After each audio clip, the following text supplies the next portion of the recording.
नमस्कार, आप देख रहे हैं चाणक्य न्यूज और मैं हूं आपके साथ मानवी ठाकुर। आज की कुछ खास खबरें।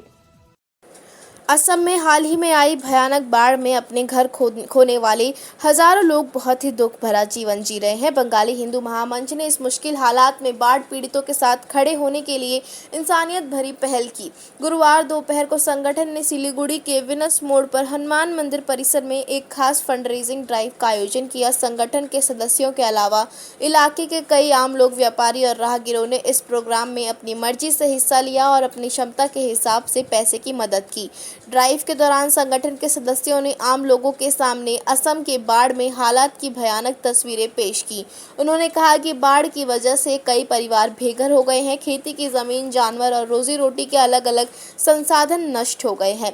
प्रभावित लोग खाना, पीने का साफ पानी, दवाइयाँ, कपड़े और रहने की जगह जैसी रोज़मर्रा की ज़रूरतों के संकट से जूझ रहे हैं।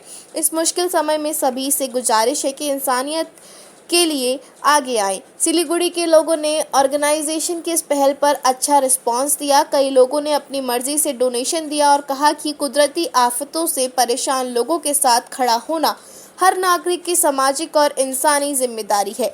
कई बिजनेसमैन भी अपनी हैसियत के हिसाब से पैसे की मदद देकर इस पहल को कामयाब बनाने के लिए आगे आए।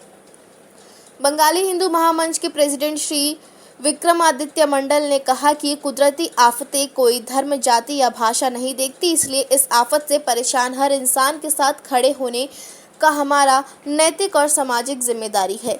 हम अलग अलग तबके के लोगों के साथ मिलकर यह फंड रेजिंग कैंपेन चला रहे हैं। इकट्ठा हुआ सारा पैसा एक ट्रांसपेरेंट और सही प्रोसेस से असम के बाढ़ पीड़ितों तक पहुंचाया जाएगा। उन्हें आगे कहा कि सिर्फ यह फंड रेजिंग कैंपेन ही नहीं, बल्कि आगे भी ज़रूरत पड़ने पर राहत का सामान और दूसरी इंसानी मदद इकट्ठा करने की कोशिश की जाएगी।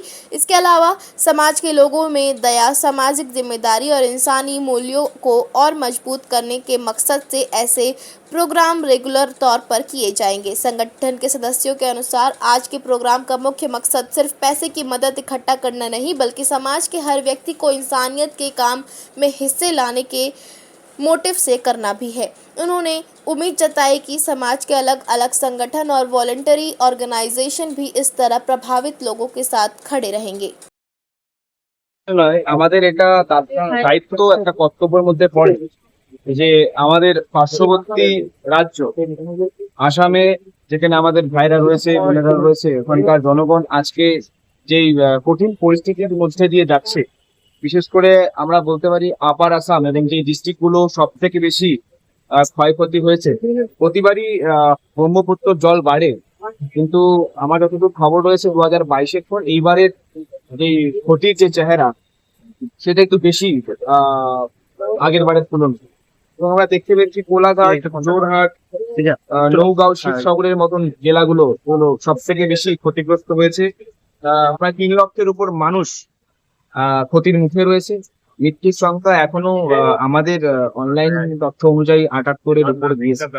তো বিভিন্ন জায়গায় এরকম অবস্থা, বন্যা প্রভাবিত অঞ্চলগুলোতে বিভিন্ন সংগঠনের মাধ্যমে ত্রাণ পাঠানোর চেষ্টা চলছে। সেখানে এনডিআরএফ এর team, SDRF, army, local administration যারা রয়েছে তাদের মাধ্যমে সেখানে অলরেডি রেস্কিউ কাজ চলছে। অনেক মানুষ ক্ষতিগ্রস্ত হয়েছে।